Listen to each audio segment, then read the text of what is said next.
दोस्तों आज के इस वीडियो में हम डिस्कस करने वाले हैं आपके BSc third year fifth semester botany के यूनिट फर्स्ट से जुड़ा हुआ टॉपिक कंपोजिशन ऑफ फ्लोएम। तो आज के इस वीडियो में सबसे पहले हम जानेंगे कि फ्लोएम होते क्या हैं और फ्लोएम के कौन कौन से कंपोजिशन है और साथ ही साथ फ्लोएम के क्या फंक्शन है। तो आइए आज के वीडियो की शुरुआत करते हैं। तो आप सभी ने प्लांट एनाटॉमी में पढ़ा होगा कि जो प्लांट टिश्यू होते हैं वो टू टाइप के होते हैं। पहला है मेरिस्टेमेटिक टिश्यू और दूसरा है परमानेंट टिश्यू। तो मेरिस्टेमेटिक टिश्यू वे टिश्यू होते हैं जिनमें की डिवीज़न होता है। वहीं हम बात करें परमानेंट टिश्यू की, तो परमानेंट टिश्यू में डिवीज़न नहीं होते और इनकी दो कैटेगरी है, एक सिंपल टिश्यू है, दूसरा है कॉम्प्लेक्स टिश्यू। तो कॉम्प्लेक्स टिश्यू के अंतर्गत आते हैं जाइलम और फ्लोएम। तो जाइलम का क्या फंक्शन है? तो जाइलम क्या कहता है कि पौधों में रूट्स के द्वारा वाटर और मिनरल को एब्जॉर्ब करके ट्रांसपोर्ट करता है अदर पार्ट में, यानी कि ये वाटर और मिनरल को ट्रांसपोर्ट करने का काम करता है। वहीं हम बात करें फ्लोएम की, तो पौधों की पत्तियों में बनने वाले जो फूड है उनको ट्रांसपोर्ट करता है पत्तियों से पौधों के अदर पार्ट में। और आपको बता दें कि ये दोनों जो टर्म है जाइलम और फ्लोएम, इसको देने वाले वैज्ञानिक थे नागेली।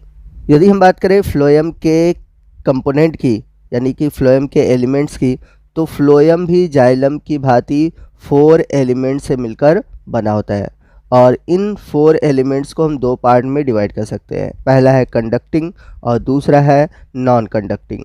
तो फ्लोएम के अंदर कंडक्शन में भाग लेने वाले जो एलिमेंट्स हैं वो आते हैं सीव सेल, या फिर एक और एलिमेंट्स है जो कि है सीव ट्यूब एलिमेंट्स।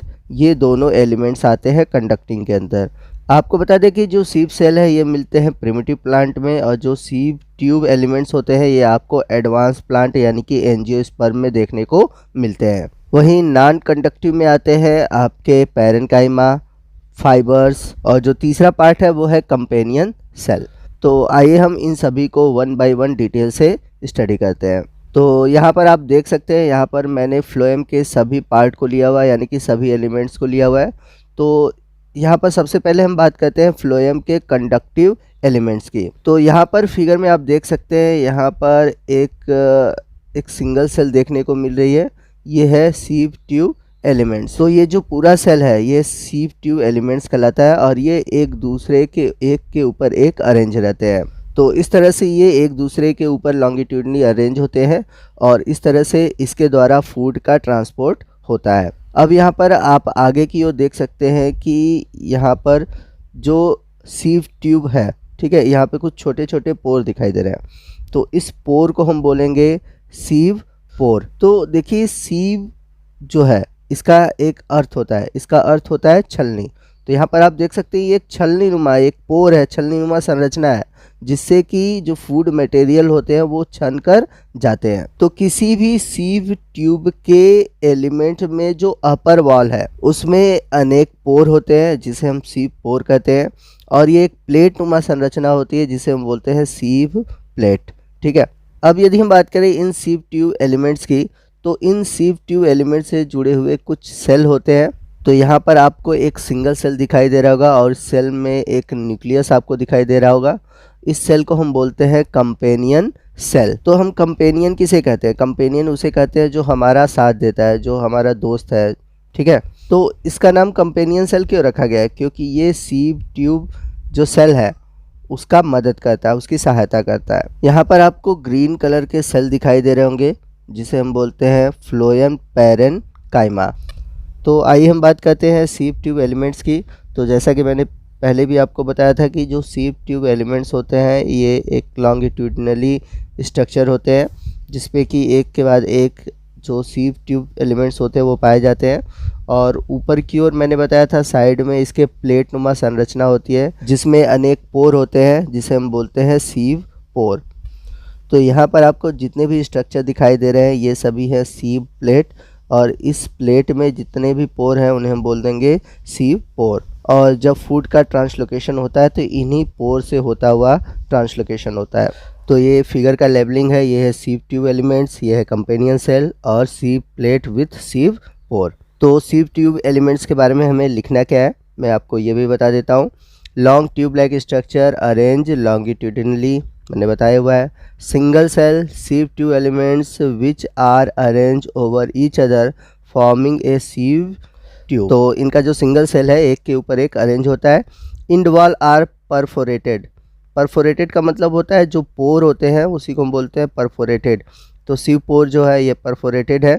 यहाँ पर आपको बता दें कि सीव ट्यूब एलिमेंट से जुड़ा हुआ एक इम्पॉर्टेंट टॉपिक है जिससे क्वेश्चन बनता है कि जो सीव ट्यूब एलिमेंट सेल है ये जब यंग होता है तो उसमें न्यूक्लियस होते हैं, लेकिन जैसे ही ये मैच्योर होता है इसका जो न्यूक्लियस होता है वो लूज़ हो जाता है, ठीक है। लेकिन न्यूक्लियस न होने की वजह से तब भी यह जीवित होता है, ठीक है। तो इस बात को आप याद रखिएगा कि मैच्योरिटी के समय इसमें न्यूक्लियस नहीं होते। तो मैच्योरिटी में न्यूक्लियस न होने का मतलब ये नहीं है कि ये एक डेड सेल है, ये एक जीवित कोशिका है। तो यहाँ पर इसकी मदद करने का काम करता है कंपेनियन सेल।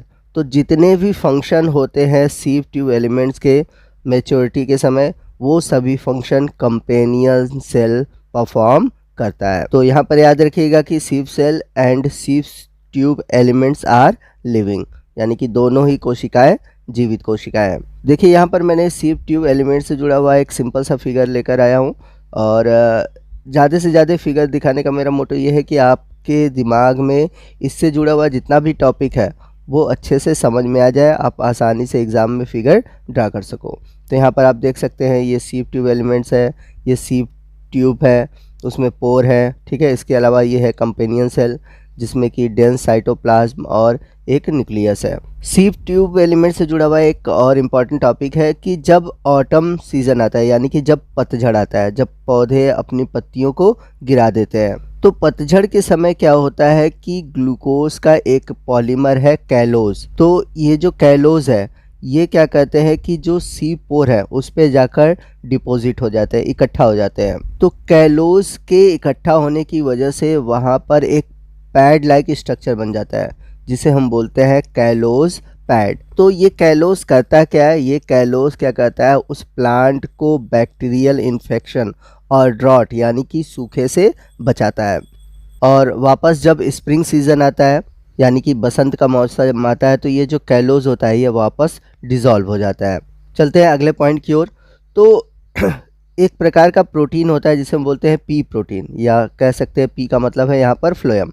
तो जो सीव ट्यूब है, ठीक है ना, उसके अंदर जो ल्यूमेन है, ल्यूमेन का मतलब होता है जो ट्यूब के अंदर खाली जगह होता है उसको हम बोलते हैं ल्यूमेन। तो इसके ल्यूमेन में जो पी प्रोटीन होता है ये एक इवेंचुअली डिस्ट्रीब्यूटेड होता है, समान रूप से वितरित होता है। along with callose help in ceiling on wound. तो ये पी प्रोटीन क्या कहता है, कैलोज के साथ जो घाव होते हैं यानी कि जो वुंड है उनको सील करने का काम करता है। आइए चलते हैं अगले सेल की ओर। अगला सेल है कंपेनियन सेल। तो कंपेनियन सेल एक स्पेशलाइज्ड पैरेनकाइमेटस सेल है और सबसे खास बात यह है कि मैंने बताया था कि इसका जो एसोसिएशन है मतलब जुड़ाव है वह सीव ट्यूब एलिमेंट्स के साथ होता है। तो इसके ओरिजिन, पोजीशन और फंक्शन इन सभी में यह सीव ट्यूब एलिमेंट से जुड़ा हुआ है। और आपको बता दें कि जो कंपेनियन सेल है और सीव ट्यूब एलिमेंट्स है ये दोनों ही सेम मेरिस्टेमेटिक सेल से बनते हैं। आपको बता दें कि जो सीव ट्यूब एलिमेंट्स है और जो कंपेनियन सेल है ये दोनों एक दूसरे से लॉन्गिट्यूडिनली एक वॉल से जुड़े होते हैं जिसे हम बोलते हैं पिट फील्ड। तो ये पिट फील्ड के द्वारा एक दूसरे से जुड़े होते हैं। इसके अलावा दोनों ही यानी कि कंपेनियन सेल और सीव ट्यूब एलिमेंट्स ये दोनों एक साथ जीते हैं, एक साथ मरते हैं और ये जो होते हैं लार्ज होते हैं और इनमें न्यूक्लियस पाया जाता है।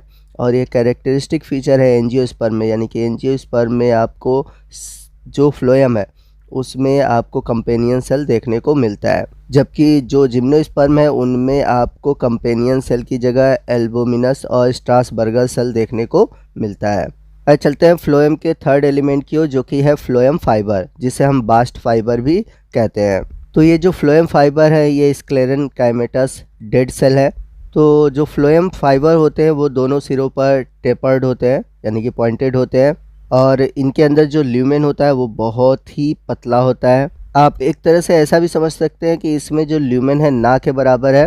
तो जो भी स्क्लेरेनकाइमेटस सेल के कैरेक्टर्स होते हैं वो फ्लोएम फाइबर में आपको देखने को मिलते हैं। तो यहाँ पर आप देख सकते हैं सभी चीज़ें लिखी हुई हैं। यहाँ पर आपको खास बात ये याद रखना है कि जो फ्लोएम फाइबर है यह प्राइमरी फ्लोएम में एब्सेंट होते हैं लेकिन सेकेंडरी फ्लोएम में पाए जाते हैं। यदि बात करें हम एग्जांपल की तो जूट, फ्लैक्स और हेम्प, इसमें आपको फ्लोएम फाइबर देखने को मिलते हैं। थर्ड है फ्लोएम पैरेन्काइमा।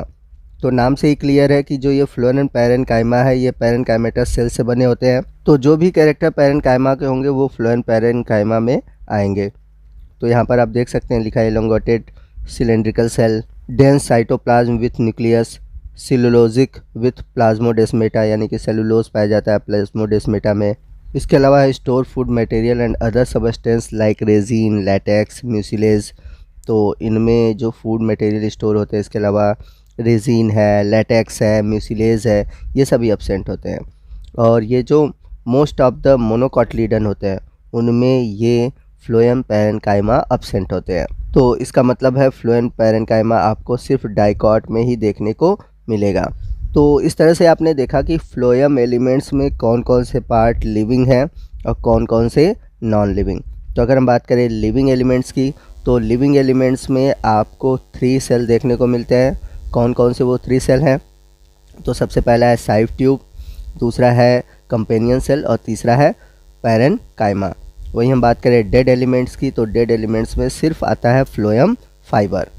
तो दोस्तों ये था हमारा आज का वीडियो जो कि फ्लोएम से जुड़ा हुआ था। आई होप आपको फ्लोएम से जुड़े हुए जितने भी टॉपिक हैं अच्छे से समझ में आ गए होंगे। अगर फिर भी कोई आपको डाउट है तो आप हमसे कमेंट करके पूछ सकते हैं। तो दोस्तों मिलते हैं अगले वीडियो में इसी तरह के और भी इंटरेस्टिंग टॉपिक के साथ। तब तक के लिए जय हिंद, जय भारत।